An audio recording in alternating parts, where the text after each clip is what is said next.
Class 9th। आज के video में हम लोग रक्त वर्ग के बारे में जानेंगे, कितने तरह के रक्त वर्ग होते हैं और रक्त समूहों के बारे में, या रक्त वर्ग का दूसरा नाम है।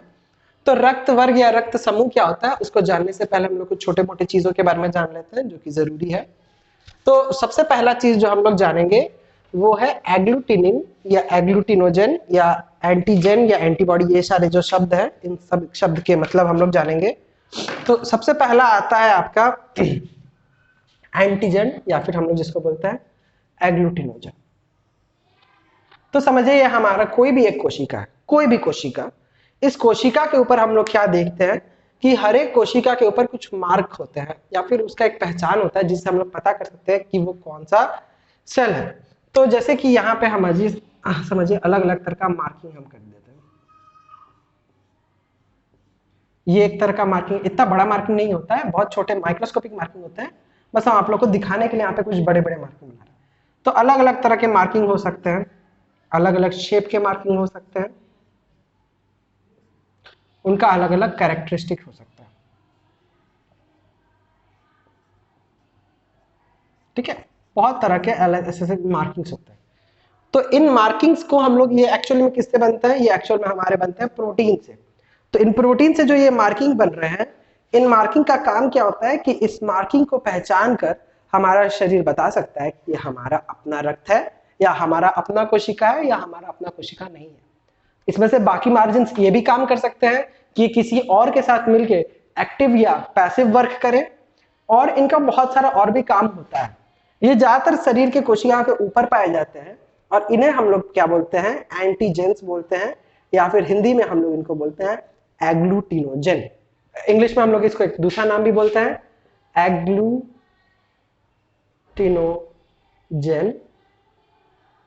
या फिर एंटीजन। तो एंटीजन क्या है, आपके कोशिकाओं के ऊपर, कोई भी कोशिका हो, वो कोशिकाओं के ऊपर क्या पाए जाते हैं, कुछ मार्किंग्स पाए जाते हैं जो प्रोटीनेशियस मार्किंग होते हैं, प्रोटीन के बने हुए प्रकृति के होते हैं।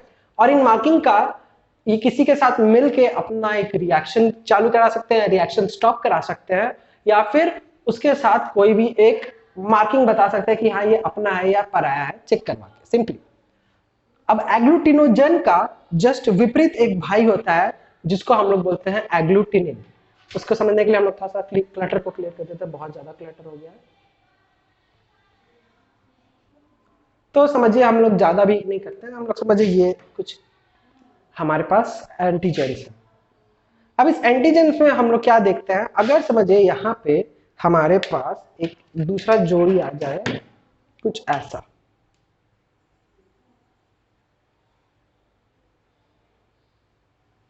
ये क्या किया, इसके साथ बाइंड कर दिया।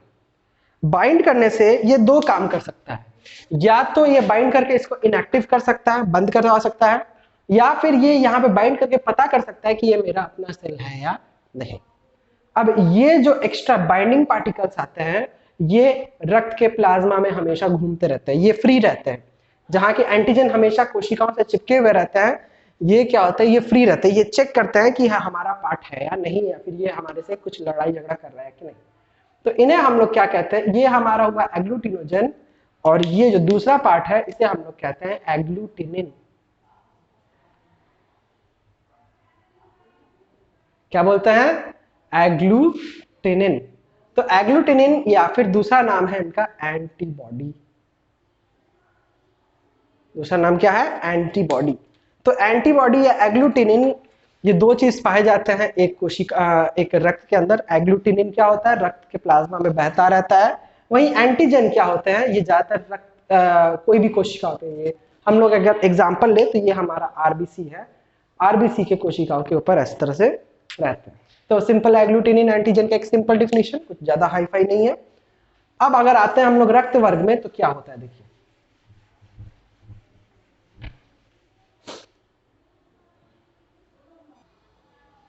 तो अब हम लोग पढ़ते हैं इसके बारे में, हम लोग जानेंगे कि रक्त वर्ग क्या होता है। तो रक्त वर्ग जानने से पहले हम लोग थोड़ा सा जान लेते हैं कार्ल लाइन्स्टीनर के बारे में। कार्ल लाइन्स्टीनर पहले वो व्यक्ति थे, कार्ल लाइन्स्टीनर वो पहले व्यक्ति थे जिन्होंने इनके बारे में या रक्त वर्ग के बारे में चर्चा की थी, या फिर उन्होंने जाना था कि एंटीजन एंटीबॉडी बोल के दो चीजें होती हैं। उन्होंने ही सबसे पहले ये चीज की खोज की थी। तो एंटीजन एंटीबॉडी की सबसे पहले खोज किसने की थी? कार्ल लैंडस्टीनर ने की थी। उन्होंने बोला कि रक्त के आरबीसी के ऊपर उनको दो तरह का एंटीजन दिखाई दिया। हम यहाँ पे एक ही एक दिखा रहे हैं आप लोग के सुविधा के लिए। एक एंटीजन को उन्होंने यू बना दिया समझाने के लिए, ऐसे एंटीजन का अलग अलग स्ट्रक्चर होता है, हम एक यू बना दे रहे हैं, और एक थोड़ा सा और कॉम्प्लेक्स बना दे रहे हैं जिससे आप लोग और अच्छा समझ सके, ट्रायंगल बना दे रहे हैं, ठीक है। तो उन्होंने दो अलग अलग आरबीसी के ऊपर एंटीजेंस पाया, उन्होंने इसे नाम दिया एंटीजन ए, इसे उन्होंने नाम दिया एंटीजन बी। और फिर रक्त के प्लाज्मा में उन्होंने दो अलग अलग तरह का एंटीबॉडी भी पाया, एक पाया ऐसा और एक पाया, आप लोग के लिए बस ये रिप्रेजेंटेशन है, जरूरी नहीं एकदम टू कॉपी वैसा ही होगा। तो इसे उन्होंने नाम दिया अल्फा, इसे उन्होंने नाम दिया बीटा। इसे हम लोग बोलते हैं एंटी ए क्योंकि ये ए के साथ जाके मिलता है, और इसे इन्होंने बोला एंटी बी क्योंकि ये बी के साथ जाके मिलता है। अब हमेशा है देखिए, जब भी शब्द के स्टार्टिंग में एंटी लगा हो मतलब ये एक एंटीबॉडी है। देखिए एंटी ए लगा है मतलब ये क्या होगा? एक एंटीबॉडी है। तो एंटीबॉडी का पहचान क्या है? हमेशा स्टार्टिंग में एंटी लगा रहेगा। समझिए आपके बुक में लिखा हुआ है anti rabies vaccine. Anti rabies vaccine मतलब वो वैक्सीन में क्या है? एंटीबॉडी है रेबीज वैक्सीन के लिए। अगर क्वेश्चन में लिखा है पोलियो वैक्सीन मतलब उसमें कोई एंटीबॉडी नहीं है, ठीक है। तो जिस भी शब्द में एंटी लिखा रहता है उसमें आप लोग समझ लीजिए कि हम लोग एंटीबॉडी डाले रहते हैं, जिसमें एंटी नहीं लिखा रहता है उसमें एंटीबॉडी नहीं होता है, ठीक है। अब इधर आ जाता है क्वेश्चन पे। तो इन चार चीजों को लेके कार्ल लैंडस्टीनर ने एक टेबल बनाया और उन्होंने समझाया कि चार तरह के रक्त में चार तरह के ब्लड ग्रुप हो सकते हैं। क्या हो सकते हैं? क्या क्या हो सकते हैं चार तरह के ब्लड ग्रुप?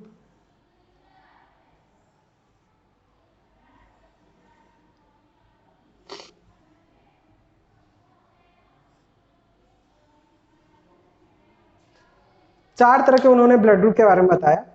पहला ब्लड ग्रुप का नाम उन्होंने बोला ए, दूसरे का नाम बोला बी, तीसरे का नाम बोला ए बी, और लास्ट का नाम उन्होंने बोला ओ। अब देखते हैं क्या क्या इसमें से एंटीजन पाया जाएगा और कौन कौन सा एंटीबॉडी होगा। अब देखिए ए ब्लड ग्रुप में हम उन्होंने क्या देखा? ए ब्लड ग्रुप में एंटीजन ए पाया जाता है और एंटीबॉडी बीटा पाया जाता है या फिर एंटी बी पाया जाता है। क्या पाया जाता है? एंटी बी पाया जाता है या फिर हम लोग उनको बोलते हैं बीटा, ठीक है। इसी तरह से बी ब्लड ग्रुप में क्या होता है?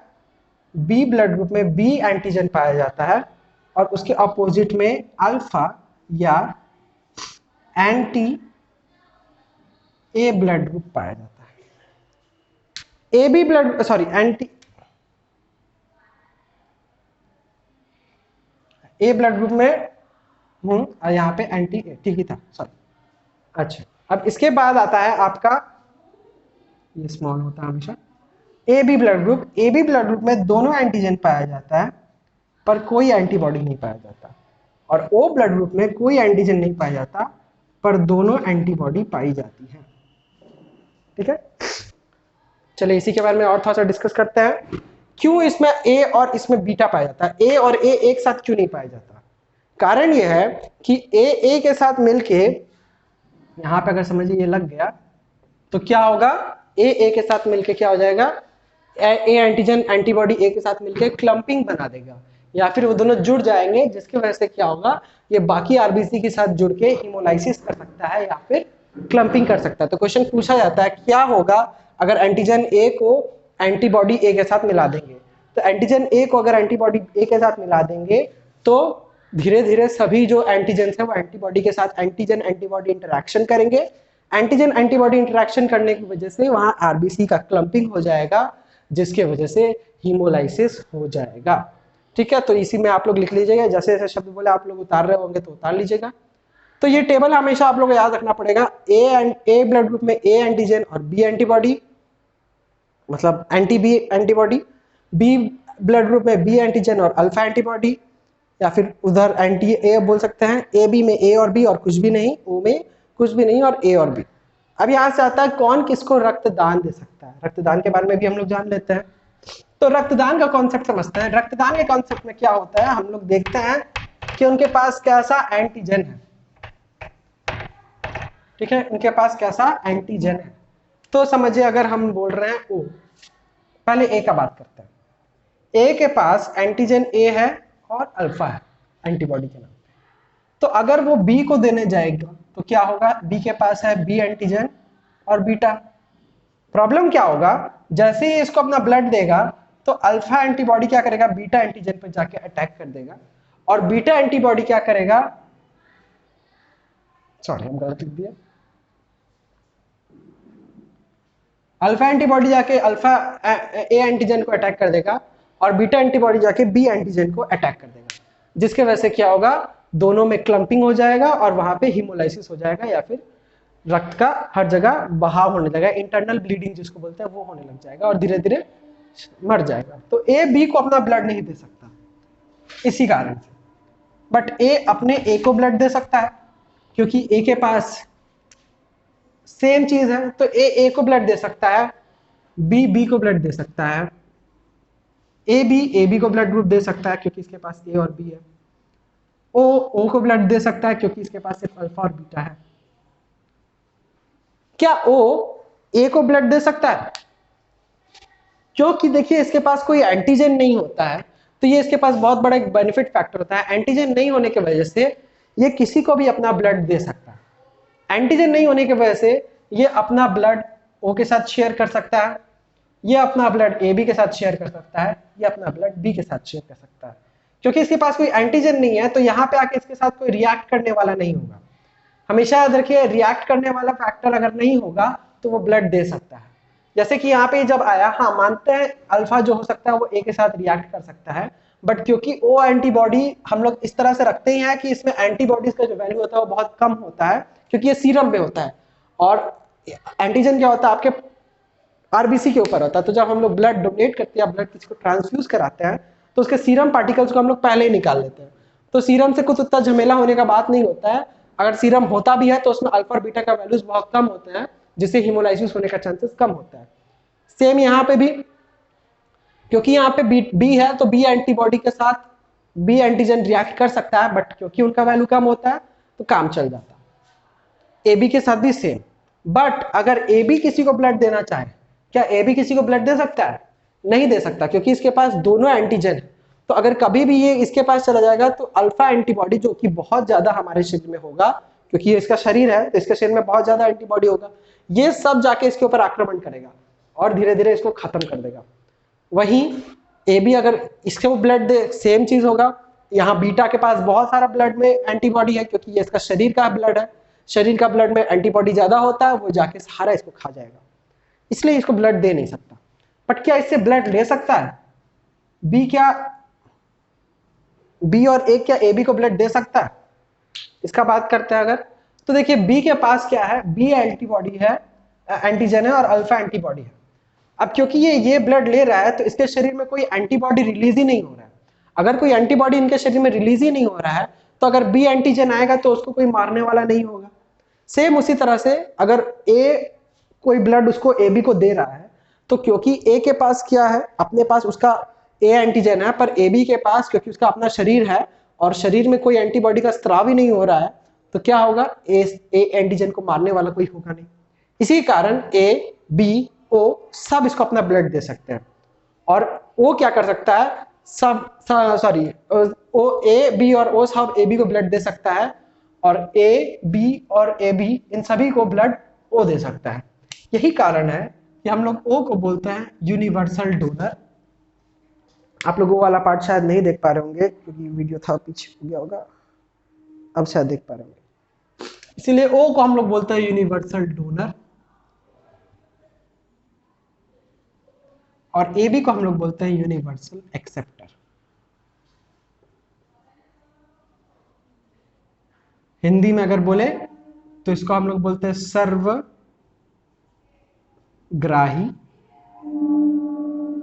इसको हम लोग बोलते हैं सर्वदाता। तो आप लोग को शायद ये कंसेप्ट समझ में आ गया होगा, सर्वग्राही और सर्वदाता वाला। ये चार्ट से आप लोग और समझा सकते हैं। अब आते हैं एक दूसरे फैक्टर के बारे में जिसका नाम है RH फैक्टर। हम लोग तो ये सब पढ़ लिए, अब हम लोग एक और फैक्टर के बारे में पढ़ेंगे जिसको हम लोग बोलते हैं RH फैक्टर। RH फैक्टर में देखिए क्या होता है।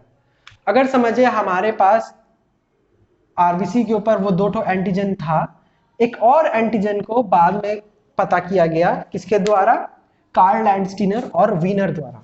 वीनर और कार्ल लैंडस्टीनर ने एक और तरह का डिजाइन उन्होंने पाया जिससे उन्होंने नाम दिया RH एंटीजन। ये RH एंटीजन सबसे पहले उन्होंने किस में देखा, रीजस मंकी में देखा।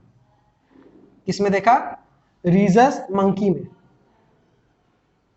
तो ये RH एंटीजन या RH फैक्टर सबसे पहले उन्होंने रीजस मंकी में देखा, रीजस मंकी। तो यहां से RH शब्द जो है वो निकला।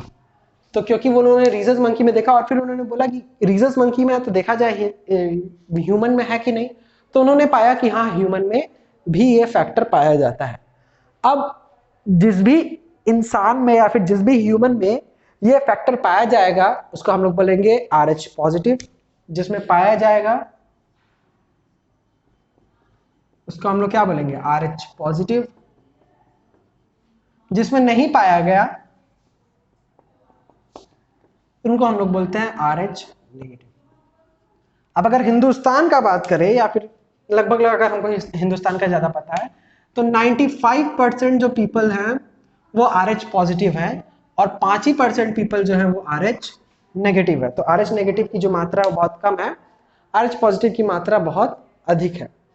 हिंदुस्तान का अगर बात करें, आगे का हमको पता नहीं, वर्ल्ड में हमको पता नहीं कितना रेशियो है, बट हिंदुस्तान में हम लोग जानते हैं कि 95% और 5% का ये अनुपात है।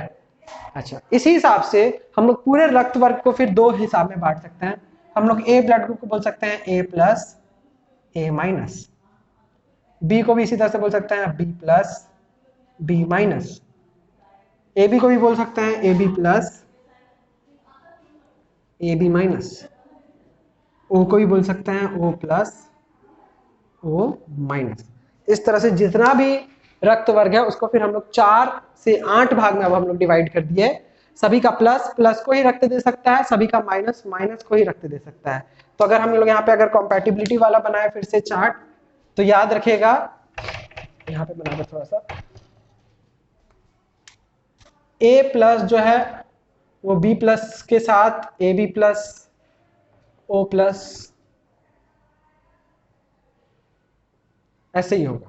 अगर हम लोग यहाँ माइनस लगा दे तो ये काम नहीं होगा, माइनस लगाने के लिए सबको फिर माइनस करना पड़ेगा। ठीक है, तो कंपैटिबिलिटी फैक्टर वाला याद रखिएगा, और ये तो अपने में भी दे सकता है।